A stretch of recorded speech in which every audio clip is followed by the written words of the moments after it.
Guys, ito yung sinasabi ko sa inyo kapag mali po yung nailagay nyo na country, mostly sa Middle East or sa Singapore, nagkakaroon ng problem kung hindi naman talaga kayo totally reside po dyan. And then, yung ibang info nyo is sa Philippines, nagkakaroon talaga ng problem. Katulad nito, ayan, yung kanyang performance-based payout hindi niya makuha dahil hindi niya matapos yung pag-set up.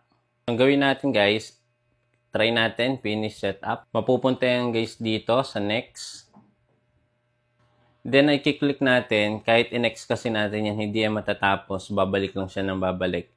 I-click nyo tong get help para ma-appeal natin. Then next, mag-a-appear itong payout support. I-click nyo tong average response 1 to 2 days. Click nyo to. Then next, mapoproceed kayo dito. So, kailangan nyo maglagay dito ng appeal form. Ilalagay ko sa ating comment section or dyan sa ating YouTube channel para makopy nyo at pwede nyo i-submit.